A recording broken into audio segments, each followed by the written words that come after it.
Hi everyone. Apologies for the delay. My calls ran over.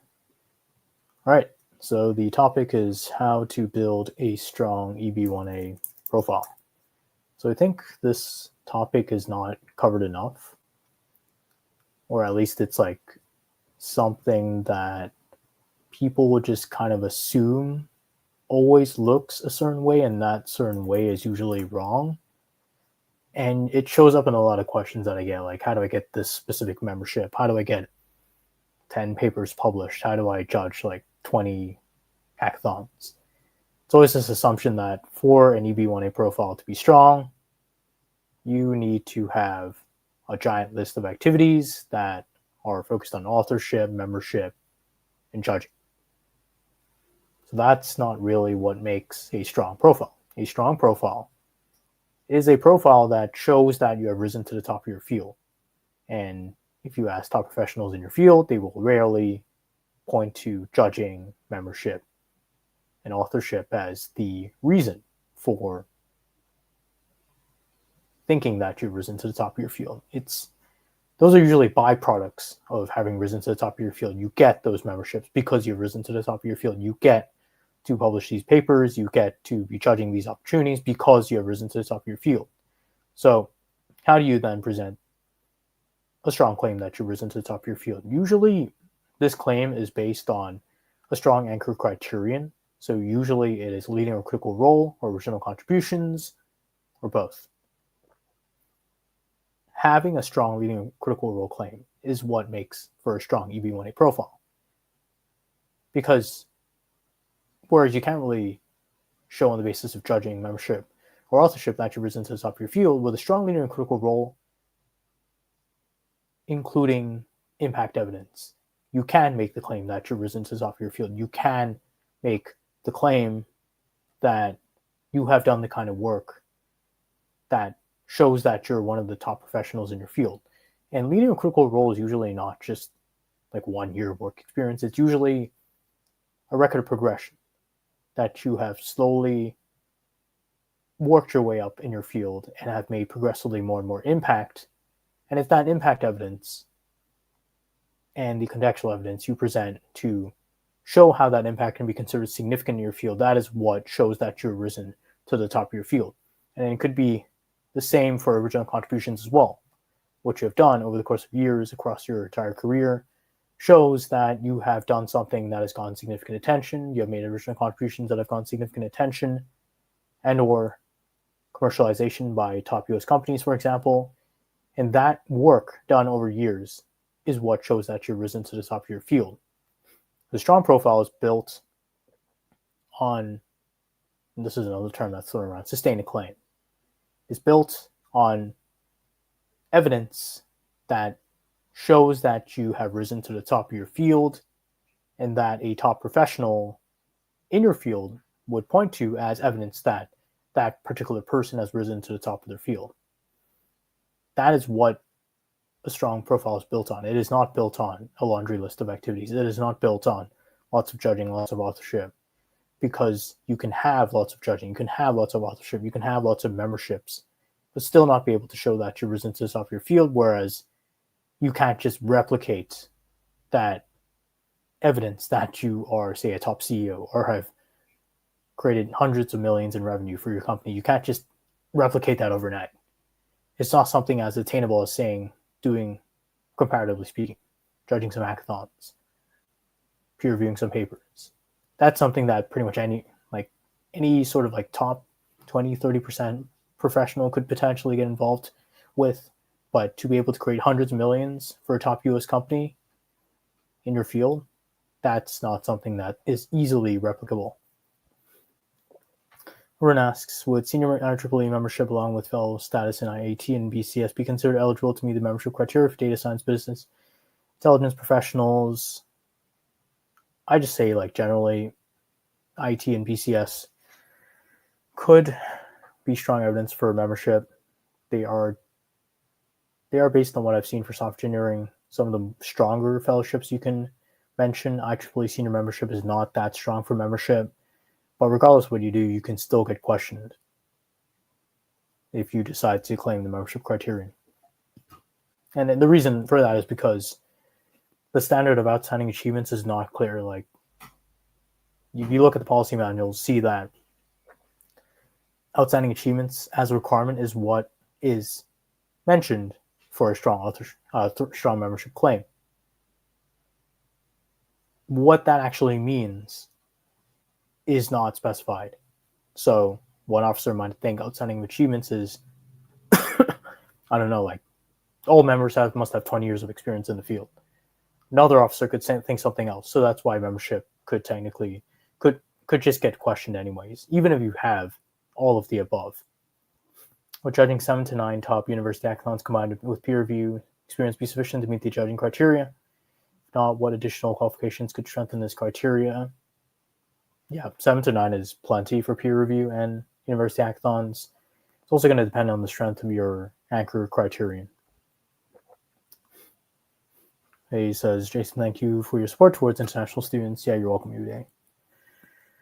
Anyone else have questions? So I can also briefly go through some of my newsletter resources, which I said I will be covering. So as part of my newsletter, which is $12 per month, you will get access to a profile building opportunities database. This will give you access to a list of opportunities for EB-1A, O1, and EB-2A. And these are just the kinds of opportunities you want to be looking into if you're looking into EB-1A, EB-2A, or O1. And yeah, I've listed a bunch of opportunities for different fields. So you'll see AI, data science, a bunch of other fields at the bottom here as well. And yeah, so far I've listed over 400 opportunities in this database, and people who have subscribed to my newsletter, who are paid subscribers, have reported that they've been able to actually land some of these opportunities. So a lot of people have been able to speak at some of these conferences that I've listed. A lot of people have gotten involved in some of these journals that I have mentioned. Some people have even landed conference committee positions for some of these conferences I've listed. And the newsletter is $12 per month for paid subscribers. I also review AO decisions occasionally. These are decisions published by the Administrative Appeals Office, which go into USCIS's initial reasoning for denying a petition. So these decisions go into EB-1A, O1, and EB-2A petitions and why they were initially denied. From them, I draw profile building insights because they give you a glimpse into how USCIS thinks about EB-1A, about EB-2A, about O1. So I review these decisions occasionally, and I share insights as part of my newsletter.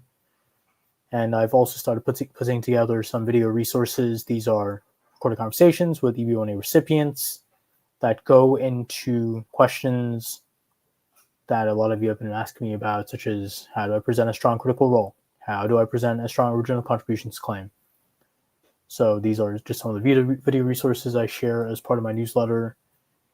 And I also run a profile building private group within the newsletter as well, where group members have been able to find all kinds of collaborators. So recently, yeah, I get these like messages and emails occasionally. One email I got was about how someone got their paper published in 2 IEEE conferences, and it was from working with 2 people within the private group.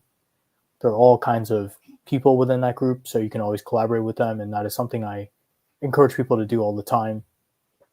Not even just in the private group, just in general, doing outreach, reaching out to as many people as possible in your field, especially people who are profile building, to see if you can work with them, because just one collaboration can lead to all kinds of profile building opportunities. So, yeah. And another thing that I see all the time in our private group is people constantly sharing opportunities that they have gotten. So a lot of these people are conference committee chairs. A lot of these people are involved in advisory boards. They are involved in top organizations, and they regularly share the opportunities they have gotten with people in the group. So that's something else you will get access to as part of the private group, which is a part of my newsletter, which is $12 per month. Buka asks, what criteria? Oh, one thing I also did not mention is that you also get access to a database of people I've regularly spoken to, that I have spoken to and are involved in profile building opportunities. So, for example, one person who is in that database is a university partnerships lead for a computer science department of a university, and they have been able to involve a lot of the people in the group with a bunch of judging and mostly judging opportunities for their university. And then there are also a bunch of people in that contacts database you can reach out to for potential profile building opportunities. And you can also just mention my name. Buka asks, what criteria does editorial board membership fall in? Could be membership, depending on the selectiveness of that editorial board membership. It could also be judging evidence if you are involved in judging contributions to, say, a journal or a conference. That is also something you can point to for, an editorial board membership. Aaron asks, how should we start working on authorship for scholarly articles? What are the good platforms to publish scholarly articles for DSBI people? I want to look into lead dev publications. You don't have to publish in journals. You can publish in professional publications or trade publications. There's also Towards Data Science. That's a good one for data science. So those are just two examples. Aaron asks, can you show us what a good letter of recommendation reference looks like and what specific things should it contain? So I don't have one that I can publicly share because it belongs to someone, but I can comment on what to include. Generally speaking, you want to provide as much contextual evidence as possible within an LOR, but it really depends what the LR is. Some LRs will just talk about your critical role. It really depends on what the LR is for. But generally speaking, they should provide context around your work and should be able to explain how you have risen to the top of your field. Yeah, it just depends on what the LR is for. Anyone else have questions?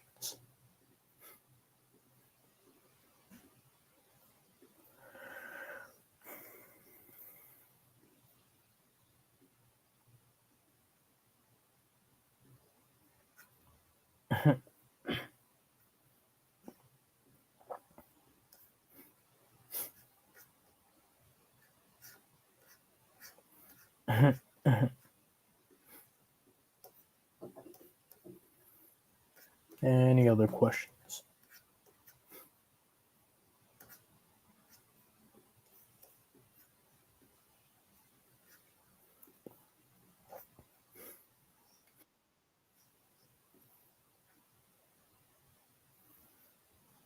So yeah, just generally speaking, a lot of EB-1A profile building is just about outreach. It doesn't really get more complicated than that.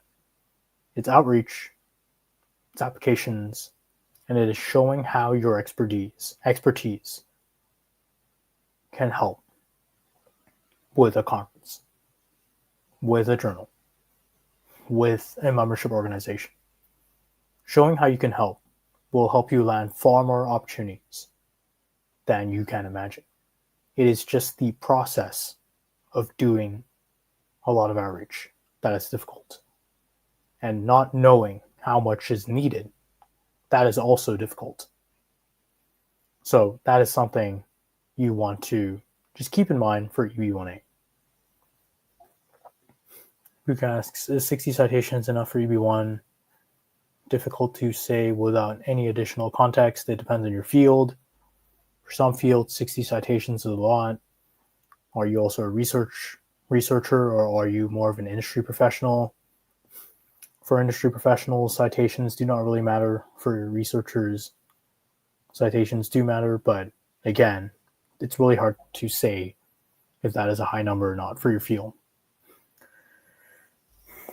Everyone asks, how many articles would be enough for authorship of scholarly criteria? There is no specific number. Some people can claim it just on one article alone that has gotten lots of citations or has shown a lot of impact in the field. It really depends on the quality of the evidence you present. But generally go for like 2 to 5.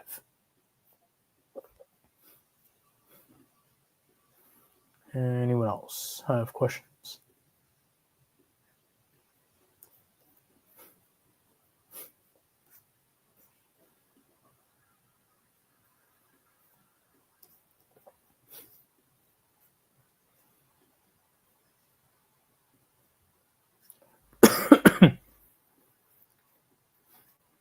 Anyone else have questions?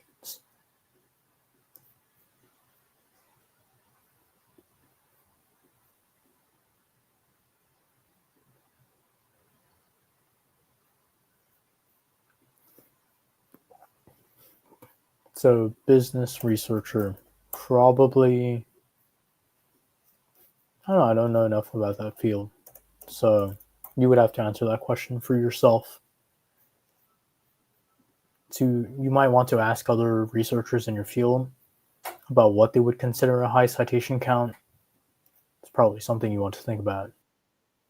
If you do want your citation count to be included as strong evidence for authorship, but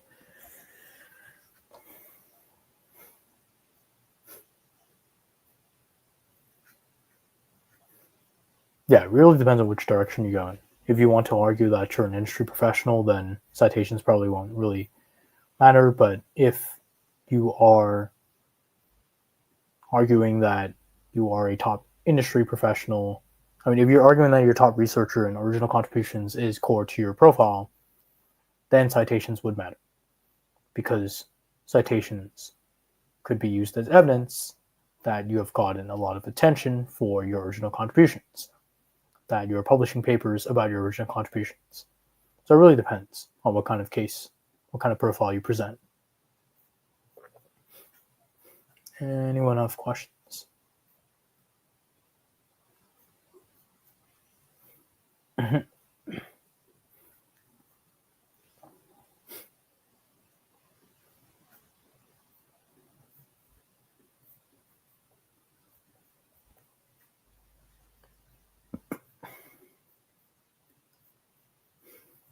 Anyone have questions? Yeah, while I'm at it, I'm just going to say that you're welcome, Ibuka. What was your expertise domain for your EB-1A application? I have not applied for EB-1A. I've had to. My insights come from working with top immigration lawyers that I work with pretty much every single week. So I hear from them about adjudication trends. I hear from them about profile building. Yeah, and these are, one of the lawyers has handled over 100 EB-1A cases. So I get a lot of my profile building insights from working with them.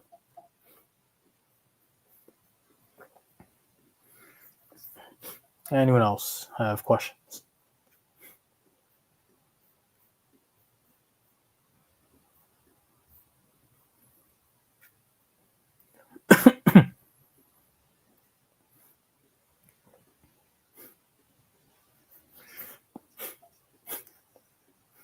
Any other questions? Feel free to add them in the comments or in the chat.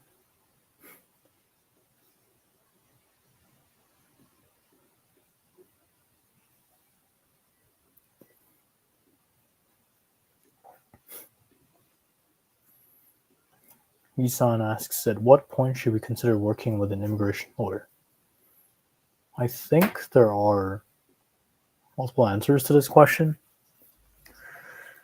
Some people try to start working with an immigration lawyer when they decide that EB-1A is for them.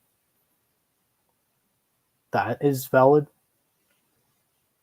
But others, they prefer to do some profile building first and then get a lawyer to comment on their profile building. So it really depends on what you want insights on. If you know that EB-1A is something you definitely want to look into, then probably do some profile building first before you're speaking to a lawyer. But if you don't know if EB-1A is the right option for you, because some people are looking at NIW and EB-1A at the same time, then you probably want to speak to a lawyer to see if EB-1A is what you want to be looking into first, or whether there are also other options for you. And there are other options. EB-1A is not the only EB-1 option for everyone. If you're saying when should you hire a lawyer, retain a lawyer, probably when you are at a point where you are 80 or to 90% of the way done with your profile based on your comfort level. I have worked with people who have just wanted to like profile build, even though they have a strong profile. They want to keep profile building until they're like 6-7 criteria, and it just depends on your comfort level. Some people are just comfortable with presenting an extremely strong profile, even though everything they do has much lower like benefit, like marginal benefit. So it really depends on your comfort level, as in like how strong of a profile you want to build before you retain a lawyer. But generally speaking, 80 to 90% of the way, or even 70% of the way, you can start thinking about retaining a lawyer, because even that process is going to take a while.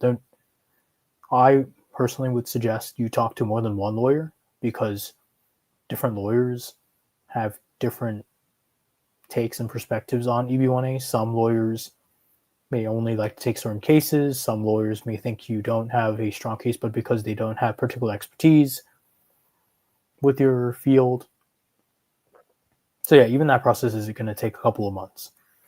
So maybe when you're 70% of the way, or 80 to 90%, that's when you should start thinking about retaining a lawyer. Anyone else have questions?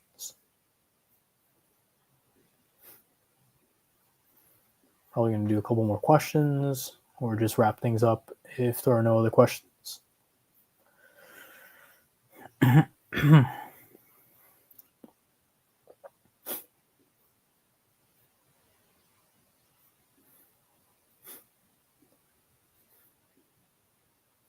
Anyone have questions?